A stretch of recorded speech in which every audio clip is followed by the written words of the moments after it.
রমজান মাসের আগমন উপলক্ষে 2 মাস আগ থেকেই আল্লাহর কাছে দোয়া করি আল্লাহ যেন এই রমজান মাস পর্যন্ত আমাদের পৌঁছায়। তাহলে খুবই দামি একটি মাস। একটা জিনিসের জন্য যদি আপনি 2 মাস লাগাতার প্রার্থনা করেন, এটা কি কোনো দামি জিনিস হবে? কখনোই না। আর সাধারণ কোনো লোক 2 মাস পর্যন্ত দোয়া করে নাই।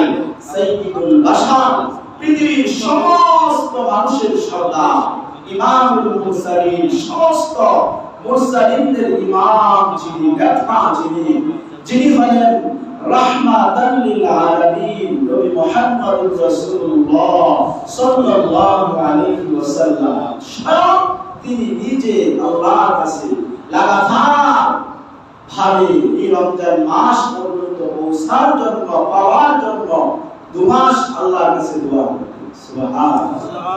এই কি কম দামি মাস? অনেক দামি। রমজান মাস এত দামি মাস। আল্লাহ তাআলা এই রমজান মাসে কিছু আমল দিয়েছেন যেটা অন্য মাসে আল্লাহ দেন নাই। রমজান মাসে রাতের বেলা তারাবিহের নামাজ, কিয়ামুল লাইল, রাতের বেলায় বান্দিরা তার স্বীয় রবের দরবারে সম্মুখীন হবে, দণ্ডায়মান হবে। এবং দিনের বেলায় সিয়াম পালন করবে, সারাদিন রোজা রাখবে, সুবহে সাদিক থেকে নিয়ে সূর্যাস্ত পর্যন্ত, মাগরিব পর্যন্ত রোজা রাখবে। দুটি জিনিস থেকে বান্দিরা নিজেদেরকে বিরত রাখবে। 1 নাম্বার হলো খাবার খাওয়া যাবে না। 2 নাম্বার হলো যৌন সম্ভোগ করা যাবে না, স্ত্রীদের সাথে মিলন করা যাবে না। এই 2টা জিনিস থেকে বান্দা এবং বান্দিরা নিজেদেরকে বিরত রাখবে। এই 2টা কাজ রাতের বেলায় কিয়ামুল লাইল, দিনের বেলায় রোজা রাখতে যাইয়া 2টা জিনিস থেকে মানুষ নিজেদেরকে বিরত রাখবে। 1 নাম্বার হলো খাবার, 2 নাম্বার হলো স্ত্রীর সঙ্গে মিলন। এই 2টা জিনিস থেকে যারা বিরত থাকা, নিজেকে গুনাহ থেকে বাঁচিয়ে রেখে যারা পুরাটা মাস সিয়াম পালন করবে, পুরাটা মাস যারা রোজা রাখবে, তাদের ব্যাপারে হযরত আবু হুরায়রা থেকে হাদিসে বর্ণিত, নবী করিম সাল্লাল্লাহু আলাইহি ওয়াসাল্লাম বলেন, মান সামা রমাদান ঈমানান ওয়া ইহতিসাবান গুফিরা লাহু মা তাকাদ্দামা মিন যামবি। আপনার আমার নবী, বিশ্ব নবী রাহমাতুল লিল আলামিন হাদিস শরীফের মধ্যে বলেন, সহিহ বুখারীর বর্ণনা, যে ব্যক্তি যে যারা মান সামা রমাদান, রমজান মাসে রোজা রাখবে, ঈমানান ওয়া ইহতিসাবান, ঈমানের সাথে সওয়াবের আশায় যারা পবিত্র মাহে রমাদানে রোজা রাখবে, রমজানের প্রথম থেকে নিয়ে শেষ পর্যন্ত যারা রোজা পালন করবে, রোজার ইবাদত, রোজার আমল যারাই করবে, নবীজি বলেন, গফিরা লাহু মা তাকাদ্দামা মিন যামবি। আল্লাহ রাব্বুল আলামিন ওই বান্দা এবং বান্দীদের জীবনের অতীত যত গুনাহ আছে সব আল্লাহ মাফ করে দিবেন। সুবহানাল্লাহ। এত ফজিলত রোজা রাখা। রোজার ব্যাপারে সহিহ বুখারীর হাদিস, যে সকাল থেকে নিয়ে মাগরিব পর্যন্ত যারা রোজা রাখবে, লাগাতার ভাবে পবিত্র মাহে রমাদান পুরাটা মাস রোজা রাখতে, যে আপনাকে অবশ্যই গুনাহ থেকে বিরত থাকতে হবে। কারণ রোজা রাখলেন কিন্তু নিজেকে গুনাহ থেকে বাঁচাইলেন না, তার মানে আপনার এই রোজাটা কেমন জানি অসম্পূর্ণ হয়ে গেল। রোজা রাখলে এমন ভাবে রোজা রাখতে হবে যে রোজাটা আল্লাহর দরবারে গ্রহণীয়। সিয়াম মানে সাধনা করা। রোজার পারিভাষিক সংজ্ঞায় বলা হয় যে প্রাপ্তবয়স্ক নাবালেগ, নাবালেগ না যারা প্রাপ্তবয়স্ক, যারা বালেগ হয়ে গেছে এমন যারা আছে নর নারী প্রত্যেকের উপর সুবের সাদেক থেকে নিয়া মাগরিব পর্যন্ত সূর্যাস্ত পর্যন্ত এই রোজা যারা রাখবে পালন করবে নিজেদেরকে গুনাহ থেকে বাঁচিয়ে রাখবে রোজা রাখা বান্দা বান্দি কোনো গুনার সাথে জড়িত হবে না কোনো গুনার সাথে তার মিশ্রণ হবে না এমন যারা হবে এই পুরো রোজা যারা রাখবে আল্লাহর দরবারে যদি এই রোজা কবুল হয়ে যায় একদিনের রোজা কবুল হলে আল্লাহ আপনার জীবনের সব গুনাহ মাফ করে দিবেন সুবহানাল্লাহ। এই রোজা আমরা রাখতে রাজি আছি না রোজা রাখি আমরা অনেকে কিন্তু রোজার হক আদায় করি না রোজার হক বুঝি না কথা বলেন ঠিক কিনা রোজার হক বুঝতে হবে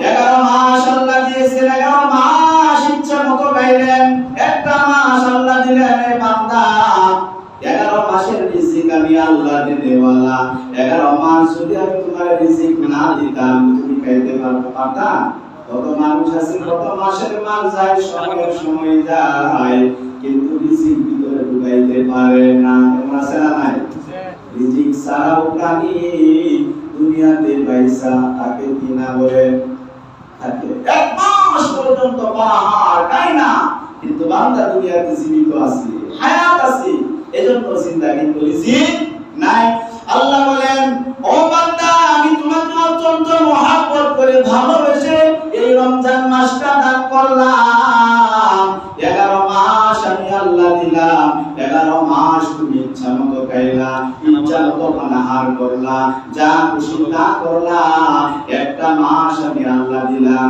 এই মাসটা আমার জন্য রোজা রাখো কারণ হাদিসে কুদসি স্বয়ং আল্লাহ রাব্বুল আলামিন বলেন আল্লাহু তাআলা আযজা ওয়া জাল্লা as-sawmu li wa ana ajzin হাদিসে কুদসির মধ্যে আল্লাহ রাব্বুল আলামিন বলেন ও আমার পৃথিবীর বান্দা বান্দীরা এই রোজা হলো আমি আল্লাহর জন্য আর এই রোজার প্রতিদান স্বয়ং আমি আল্লাহ নিজে দিয়ে থাকি বলেন সুবহানাল্লাহ রোজা কার জন্য ভাই আল্লাহর জন্য আল্লাহ বলেন আসবুরি এই রোজা হলো আমার জন্য এই রোজার প্রতিদান স্বয়ং আমি আল্লাহ নিজে দিয়ে থাকি তাহলে রোজা আল্লাহর জন্য আল্লাহ বললেন নামাজ কি আল্লাহর জন্য না সব আল্লাহর জন্য আপনি যত ইবাদত করবেন সব আল্লাহর জন্য কোরআনুল কারীমে আল্লাহ রাব্বুল আলামিন বলেন কুল ইন্না সালাতি ওয়া নুসুকি ওয়া মাহইয়ায়া ওয়া মামাতি লিল্লাহি রাব্বিল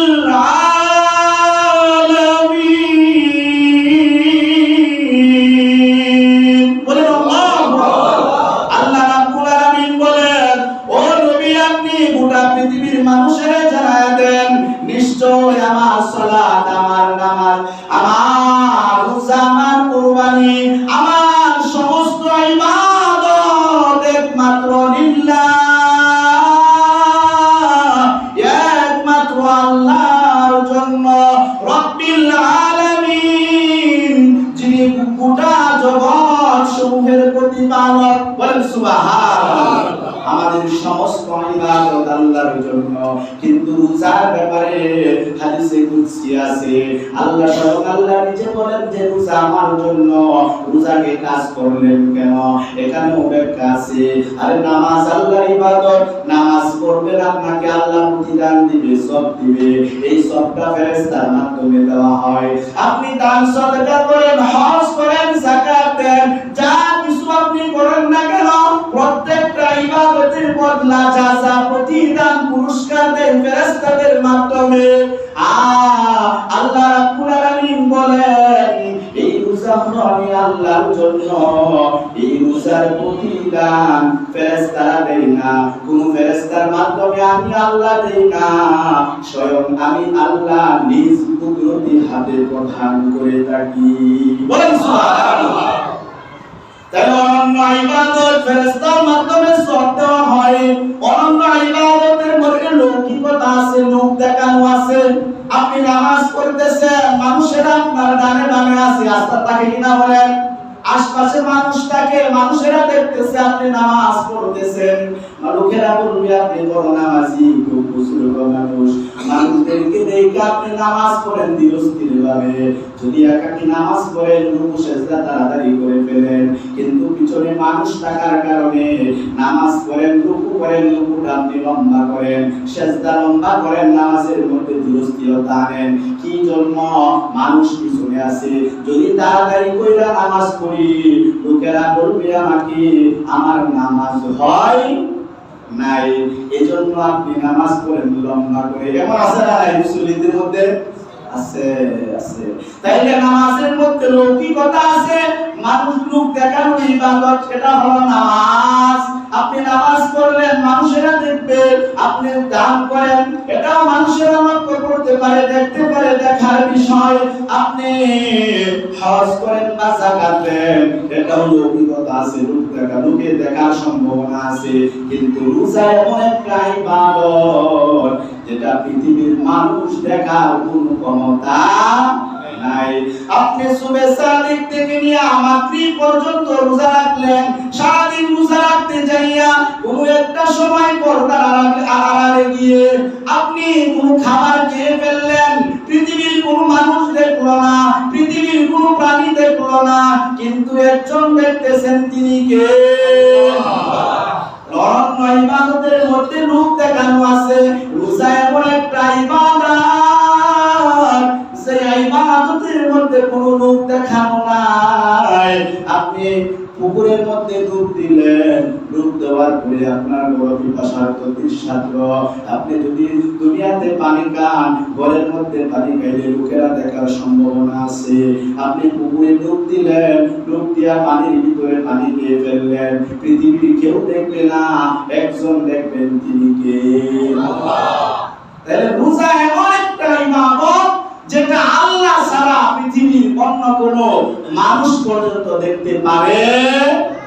এই জন্য হাদিসে কুদসি আস-সাওমু লি ওয়া আনা আজজি, স্বয়ং আল্লাহ রাব্বুল আলামিন বলেন, ও পৃথিবীর বান্দা বান্দীরা তোমরা শোনো, ভালো করিয়া শোনো, এই রোজা হলো আমি আল্লাহর জন্য, এই রোজার প্রতিদান স্বয়ং আমি আল্লাহ নিজে দিয়ে থাকি।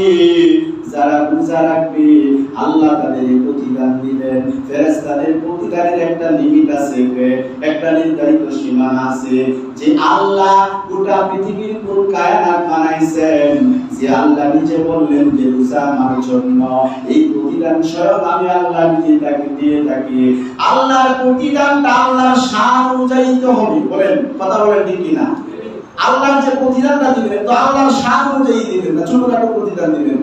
আর আপনাকে যদি গোটা পৃথিবীর শাসন করে থাকে, প্রধান যে লিডার দেশে যদি বলে যে আমি আপনাকে প্রতিদান দিব, সেই প্রতিদানটা তার শান অনুযায়ী হবে, সে যত বড় তার প্রতিদানও হবে তত বড়।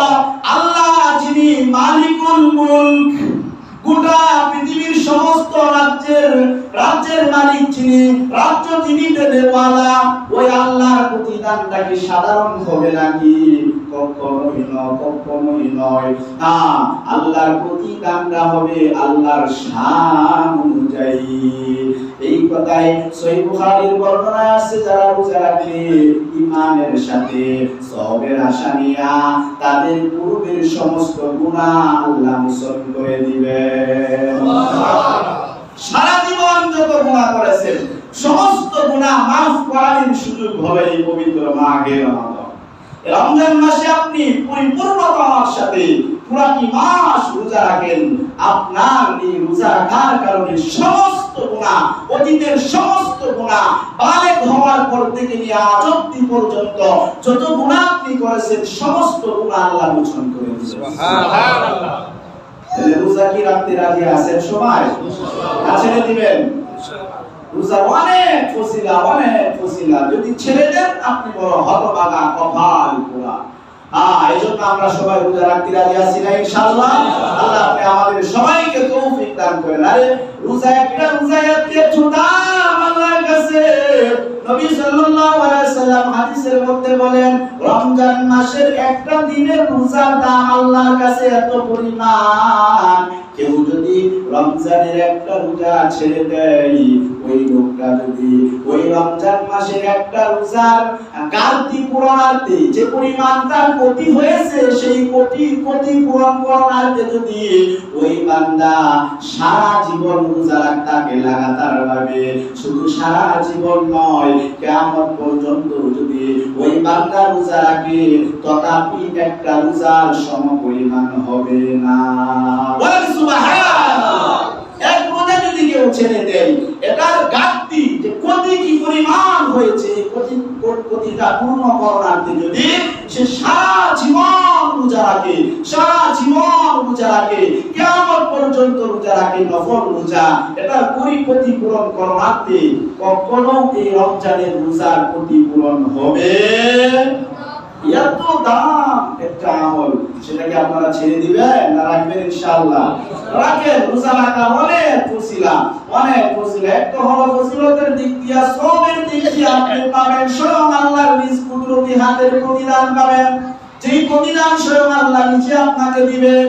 দ্বিতীয়ত হলো আপনার শারীরিক যে অবস্থা, যদি আপনি রোজা রাখেন 11 মাস আপনি লাগাতার খাইলেন, একটা মাস আপনি খাবার থেকে বিরত থাকলেন, আপনার দেহটাকে ইঞ্জিনটাকে বিরত রাখলেন, এই রাখার কারণে আপনার এই দেহটাকে, আপনার এই শরীরটাকে আবার আল্লাহ পুনরায় সতেজ করে দিবেন। বলেন সুবহানাল্লাহ।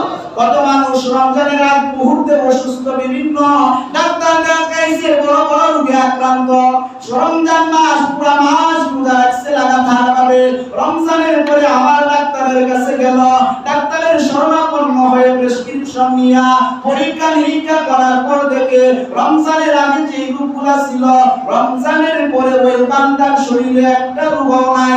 বলেন সুবহানাল্লাহ। তাইলে এই যে তার রোগগুলো ভিতরে ছিল, তার শরীরের ভিতরে যে জন্ম ছিল, রোগ হওয়ার সম্ভাবনা আসছিল বা হয়ে যাওয়ার আশঙ্কা দেখা দিয়েছিল, সমস্ত রোগগুলো দূর হয়ে গেল, দূর হয়ে গেল। কি কারণে?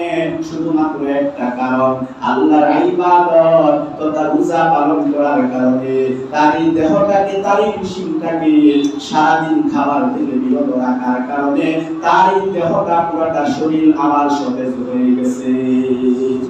এই শারীরিক উপকার। এরপরে এই রোজা যে আপনি রাখবেন, রোজা রাখার ক্ষেত্রে আপনার অবশ্যই আল্লাহর ভয় ভিতরে রাখবেন। ভয় যদি না থাকে তাহলে আপনি রোজা রাখে রমজান মাসের আগে যেমনি গুনাহের সাথে জড়িত, রমজান মাসেও তো আবার সেই গুনাহের সাথে আপনি জড়িত হবেন। আর রমজান মাসের ব্যাপারে হাদিস আছে, আল্লাহ রাসূল সাল্লাল্লাহু আলাইহি ওয়াসাল্লাম বলেন যে পবিত্র মাহে রমাদানে বান্দাদের যে শয়তান বান্দাদেরকে ধোঁকা দিয়া গুনাহের দিকে ধাবিত করে বা গুনাহ করায়, সেই শয়তানকে জিনজির দিয়ে আবদ্ধ করে রাখা হয়, বেঁধে রাখা হয়। কিন্তু এর পরেও রমজান মাসে মানুষ গুনাহ করে কিনা? বলে করে। এটা হলো অভ্যাসগত গুনাহ। কি অভ্যাসগত গুনাহ। কোন একটা জিনিস যদি আপনার অভ্যাসে পরিণত হয়ে যায়, এটা আপনি যে কোনো ভাবে এটা করবেন। তাহলে 11 মাস যে বান্দা গুনাহের সাথে সে জড়িত ছিল, সেই গুনাহগুলো অভ্যাসগত হিসেবে রমজান মাসে সে করে। প্রকৃতপক্ষে শয়তান সে মাসে বড় বড় গুনাহের সাথে বান্দাকে জড়াইতে পারে না। চুরি করে 11 মাস চুরি করছে, আবার রমজান মাস আইছে এরপরেও চুরি করে, এমন আছে না নাই? অভাব নাই। রমজান মাসেও চুরি করে, মানুষের বাড়ি চুরের একটা লিমিট থাকা, লিমিট ক্রস করে ফেলছে। 11 মাস চুরি করে খাইছো, ভালো কথা। রমজান মাস আল্লাহর ভয় ভিতরে ঢুকাই, এই মাসটা মুখে বিরত থাকো। এই মাসে তো শয়তানও নাই, এরপরও চুরি করে গেল। ওই যে 11 মাস চুরি করছে, অভ্যাসে পরিণত হয়ে গেছে। সেই অভ্যাসটা মানুষের পরিবর্তন হওয়া অসম্ভব হয়ে পড়ে। কেউ যদি বলে যে অমুক জায়গার পাহাড়টা অমুক স্থানে চলে গেছে, এই কথাটা বিশ্বাস করার মতো। কিন্তু মানুষের কাছরতে যদি কোনো একটা জিনিস আসে, স্বভাবগত জিনিস, অভ্যাসে যদি একটা জিনিস পরিণত হয়ে যায়, যদি কেউ বলে তার এই অভ্যাসটা পরিবর্তন হয়ে গেছে, এই কথা বিশ্বাস করিও না। কেন বলছেন? জ্ঞানীগণ, মহাজ্ঞানীগণ এই কথাটা কেন বলছেন? বলছেন, এই জন্য বলছেন অভ্যাসের কারণে মানুষ অনেক কিছুর সাথে জড়িত হতে যায়। এজন্য আমরা ইনশাআল্লাহ সমস্ত গুনাহের থেকে নিজেদেরকে পরিহার করে রাখবো, বিরত রাখবো, পারবো না ইনশাআল্লাহ? ইনশাআল্লাহ। একমাত্র খুশিয়তের সাথে আল্লাহর সন্তুষ্টির জন্য আল্লাহ যেন আমাদেরকে রোজাগুলো রাখার মতো তৌফিক দান করেন, সকলেই বলি আমিন। এরপরে পবিত্র মাহে রমাদান আরেকটা আমল হলো রাতের বেলা কিয়ামুল লাইল তথা তারাবিহের নামাজ আদায় করা। এই রমজান মাস এত দামি হলো কি কারণে, কি জন্য? সূরা বাকারার বর্ণনা আল্লাহ রাব্বুল আলামিন বলেন, শাহরু রমাদান আল্লাযী উনজিলা ফীহিল কুরআন। এই পবিত্র মাহে রমাদান শ্রেষ্ঠত্ব হওয়ার একটা কারণ হলো এই মাসের মধ্যে আল্লাহ তাআলা কুরআনুল কারীম অবতীর্ণ করেছেন, নাযিল করেছেন। বলেন সুবহানাল্লাহ। কুরআন নাযিলের মাস রমজান মাস, কুরআনের কারণে এই মাসের দাম বেড়ে গেছে। অন্য নবীদের চাইতে আমাদের নবীদের শ্রেষ্ঠত্ব, আমাদের নবীর দাম, আমাদের নবীর শান শৌকত পৃথিবীর সমস্ত মাখলুকাতের মধ্যে শ্রেষ্ঠ হওয়ার একটা কারণ হলো নবী মুহাম্মদের উপর আল্লাহ কুরআন নাযিল করেছেন। এই কুরআন শ্রেষ্ঠ হওয়ার কারণে, এই কুরআন দামি হওয়ার কারণে, এই কুরআন হলো কালামুল্লাহ, যেটা আল্লাহর কথা, আল্লাহর কথা। এই কথা আল্লাহ তাআলা নবী মুহাম্মদের উপর নাযিল করবেন বিদায় নবী মুহাম্মদের দাম গোটা পৃথিবীর সমস্ত মাখলুকাতের মধ্যে আল্লাহ বাড়ায় দিয়েছেন। বলেন সুবহানাল্লাহ। শাহরু রমাদান আল্লাযী উনজিলা ফীহিল কুরআন। রমজান মাসে কুরআন নাযিল হওয়ার কারণে মাসের দাম বেড়ে গেছে। নবী মুহাম্মদের উপর কুরআন নাযিল হওয়ার কারণে নবী মুহাম্মদুর রাসূলুল্লাহ সাল্লাল্লাহু আলাইহি ওয়াসাল্লামের দাম বেড়ে গেছে। এই কুরআন আল্লাহ নাযিল করেছেন একটা রাতে, ইন্না আনজালনাহু ফী লাইলাতিল কদর। আল্লাহ বলেন, আমি এই কুরআন নাযিল করেছি লাইলাতুল কদরে, কদরের রজনীতে আমি কুরআন নাযিল করেছি। কদরের রজনীতে কুরআন নাযিল করার কারণে সবে কদরের রাত্রির দাম আল্লাহর কাছে হাজার মাসের চাইতেও দামি। বলেন সুবহানাল্লাহ। লাইলাতুল কদরি খায়রুম মিন আলফি শাহর। যে লাইলাতুল কদরের দাম আল্লাহর কাছে হাজার মাসের চেয়েও দামি। এত দামি হলো কেন? এই মাসে আল্লাহ তাআলা সম্পূর্ণ কোরআনটা লাউহে মাহফুজের মধ্যে নাযিল করেছিলেন। কোরআন নাযিলের কারণে সবে কদরের রাত্রি হাজার মাসের চাইতে দামি। হাজার মাস বলতে 83 বছর 4 মাস 10 দিন হয়। এক রাত্রি ইবাদত করবেন 83 বছর 4 মাস লাগাতার ভাবে যদি আল্লাহর ইবাদতে আপনি মগ্ন থাকেন, যেই সওয়াব হবে সবে কদরের একটা রজনী যদি আপনি আল্লাহর সম্মুখে দণ্ডায়মান হতে পারেন, নামাজ পড়তে পারেন, জিকির আজকার তাসবিহ তাহলিলের মধ্যে কাটাইতে পারেন, 83 বছর 4 মাস 10 দিন ইবাদত করে যেই নেকি আপনি পাবেন, এক রাতে ইবাদত করার কারণে আল্লাহ তাআলা আপনার আমলনামার মধ্যে সেই প্রতিদান সেই সওয়াব দিয়ে দিবেন। বলেন সুবহানাল্লাহ। তাহলে কোরআনের কারণে প্রত্যেকটা জিনিসের দাম বেড়ে যায়। কথা বলেন ঠিক কি না? হযরত উলামায়ে কেরামের দাম, আলেমদের দাম এত শান, এত মান দুনিয়াতে এত বেশি কেন? আলেমদের শান শৌকত বেশি, তাদেরকে সবাই সম্মান দেয়, শ্রদ্ধা করে। সবাই আলেমদেরকে ভালোবাসে। কি জন্য বলেন? তাদের আলাদা কোনো বৈশিষ্ট্য, আলাদা কোনো গুণ তাদের ভিতরে নাই। মাথা একটাই, চোখ দুইটাই। আপনার ভিতরে যে অঙ্গ প্রত্যঙ্গ আছে, একজন আলেমের ভিতরে সে অঙ্গ প্রত্যঙ্গ, অন্যদের শরীরের গঠনাকৃতির দিক দিয়ে কোনো তারতম্য নাই। কিন্তু আলেমের দাম সমাজের মধ্যে সকলের ঊর্ধ্বে কেন, সবার উপরে কেন? এই জন্য সেই আলেমের ভিতরে কোরআনের জ্ঞান আছে, নবীজির হাদিসের জ্ঞান আছে। এই জন্য আলেমের দাম সমাজের মধ্যে সবচেয়ে দামি। কথা বলেন ঠিক কি না? শুধু তাই না, মানুষের বানানো তৈরি খাট আছে না, ওই কাঠগুলো আপনারা ব্যবহার করেন, দামি টাকা দিয়া শাড়ি কাঠ খরিদ করে দামি দামি খাট গালিচা আপনি বানাইলেন। একটা কাঠের দাম 5 লক্ষ টাকা, 10 লক্ষ টাকা, একটা গালিচার দাম লক্ষ কোটি টাকা। এমনও কাঠ আছে, কিন্তু ওই কাঠের চাইতে মসজিদের মধ্যে যে রেহান আছে কাঠ দিয়া তৈরি, যেখানে কোরআনুল কারীম রাইকা কোরআন তেলাওয়াত করা হয়, ওই রেলের দাম, ওই রেলের কাঠের দাম আর আপনার ঘরে থাকা লক্ষ কাঠের দাম, কাঠের চাইতে দাম কম না বেশি? অনেক বেশি। কি পরিমাণ বেশি? আপনি যে কাঠের উপরে শয়ন করেন, ওই কাঠে যদি আপনি আপনার হাত লাগে, পা লাগে, পা যদি লেগে যায়, ওটাকে আপনি সম্মান করেন না, ওটাকে আপনি সুমা দেন না। কিন্তু যেই কাঠের উপরে, রেহালের উপরে কোরআন রাখা হয়, ওই রেহালের মধ্যে যদি কারো পাটা লেগে যায়, সঙ্গে সঙ্গে আমরা সবাই সেই কাঠটাকে সম্মান করি কিনা বলেন? সুমা দেই কিনা বলেন? তাই সামান্য একটা অল্প টাকা দামের কাঠ, যেটা 40-50 অথবা সর্বোচ্চ 100 টাকা বা 300 টাকা দামের একটা কাঠ, তাও আবার শাড়ি না, কম দামি কাঠ, ওই কাঠের মধ্যে পা লাগার কারণে, ওই কাঠের মধ্যে আমরা চুমুকাই। এটা কি কারণে বলেন? কোরআনুল কারীমের কারণে।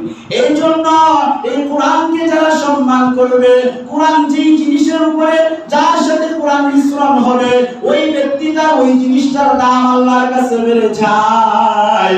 যেহেতু পবিত্র মাহে রমাদান, কোরআন নাজিলের মাস, এই মাসে যারা কোরআন তেলাওয়াত করবে, এই মাসে যারা কোরআন তেলাওয়াত শ্রবণ করবে, তাদের দাম আল্লাহর কাছে তদ্রূপভাবে বেড়ে যায়। বলেন সুবহানাল্লাহ। ইকালু লিসাহিবিল কুরআন ইকরা ওয়ারতাকি ওয়ারাতিল কামা কুনতা তুরাতিলু ফিদ দুনিয়া ফাইন্না মানজিলাকা ইনদা আখিরি আয়াতিন তাকরাউহা। হাদিসের মধ্যে নবীজি বলেন, কাল কিয়ামতের দিন জান্নাতীরা যখন জান্নাতে চলে যাবে, জান্নাতে চলে যাওয়ার পরে কোরআনওয়ালা যারা ছিল দুনিয়াতে, যাদের ভিতরে কোরআনের ইলম ছিল, কোরআনের জ্ঞান যাদের ভিতরে ছিল, যারা কোরআনের হাফেজ ছিল, তাদেরকে বলা হবে, ও কোরআনওয়ালারা, ইকরা ওয়ারতাকি, তোমরা পড়ো এবং ছড়ো। বলেন সুবহানাল্লাহ। জান্নাতের মধ্যে কোরআনওয়ালাকে বলা হবে, তোমরা পড়ো এবং ছড়ো। জান্নাতের মধ্যে সেই ঘোষণা দেওয়ার পরে যারা কোরআনের হাফেজ, সবাই পড়তে শুরু করে দিবে, আউযু বিল্লাহি মিনাশ শাইতানির রাজিম, বিসমিল্লাহির রহমানির রহিম, আলহামদুলিল্লাহি রাব্বিল আলামিন। এভাবে পড়তে শুরু করে দিবে। সূরা ফাতিহা থেকে নিয়ে সূরা নাস পর্যন্ত জান্নাতের মধ্যে একজন হাফেজ কোরআন দুনিয়াতে যেভাবে তেলাওয়াত করছো, জান্নাতের মধ্যে ঠিক সেইভাবে তেলাওয়াত করবে। প্রতি আয়াতের বিনিময়ে ওই হাফেজ কোরআনকে জান্নাতের মধ্যে আল্লাহ তাআলা এক একতলা বিল্ডিং, বাড়ি, প্রাসাদ নির্মাণ করে দিবেন। বলেন সুবহানাল্লাহ। তাহলে সূরা ফাতিহা থেকে নিয়ে নাস পর্যন্ত যদিও একটু মতভেদ আছে, 6666 খান আয়াত আছে, বর্ণনায় আছে। ওই কোরআন ওয়ালা যখন জান্নাতের মধ্যে সম্পূর্ণ কোরআন করে শেষ করবে, ওই হাফেজ কোরআনের সম্মান, তার বাড়িটা, তার বিল্ডিংটা, ভবনটা হবে 6666 তলা। বলেন সুবহানাল্লাহ। কোরআন ওয়ালাই দামি, ওরাই সম্মানী জান্নাতে। 6666 তলা বাড়ি হবে হাফেজ কোরআনের জান্নাতে। এই জান্নাতীরা সেখানে তেলাওয়াত করে তারা আসলে আদিষ্ঠিত হতে থাকবে। আরেকজন আল্লাহর বান্দা আছে, এরা আল্লাহর কাছে বলবে, আল্লাহ, আমরা তো দুনিয়াতে কোরআন পড়তে জানতাম না, কারণ কোরআন শিখতে পারি নাই, সেজন্য পড়তে পারি নাই। কোরআন অনুযায়ী যতটুকু পেরেছি আমল করেছি। তবে যে হাফেজ কোরআন, যাকে আপনি প্রতি আয়াতের বিনিময়ে এক একটা বিল্ডিং বাড়ি দিচ্ছেন, ওই হাফেজ কোরআন পবিত্র মাহে রমাদানে, রমজান মাসে কিয়ামুল লাইল তথা তারাবিহের নামাজে সে কোরআন তেলাওয়াত করেছিল, আমি তোমার একজন নালায়েক বান্দা পবিত্র মাহে রমাদানে এই হাফেজে কোরআনের পিছনে দাঁড়ায়া দাঁড়ায়া রমজানের 1 থেকে নিয়া 27তম রজনী পর্যন্ত 27টা রাত্রি আমি কোরআনুল কারীম শুনে শুনে খতম করেছিলাম। বল সুবহানাল্লাহ। আল্লাহ বলবেন, এ বান্দা তোর যে দাবি সেই দাবি অনুযায়ী তোর কথা ঠিক কিনা সঠিক করে বল, ভেবে চিন্তে বল। হ্যাঁ আল্লাহ, যদি আপনার বিশ্বাস না হয় যে হাফেজে কোরআন পড়তেছে ওই হাফেজে কোরআনকে আপনি জিজ্ঞাসা করেন। আল্লাহ বলবেন, ও হাফেজে কোরআন, তোমার পিছনে রমজান মাসে দাঁড়ায়া দাঁড়ায়া এই আমারই বান্দার দাবি হলো সে রমজানে কোরআন তেলাওয়াত শুনে শুনে খতম করেছে, কথা কি ঠিক কিনা? বলে হ্যাঁ ঠিক। আল্লাহ বলবেন, ও মিয়া তুমিও শুনতে থাকো আর চলতে থাকো। বলেন সুবহানাল্লাহ। ওই হাফেজে কোরআনের তেলাওয়াত ওই বান্দা শুনবে যে রমজানের খতমে তারাবির নামাজ আদায় করেছে, সে শুনতে থাকবে।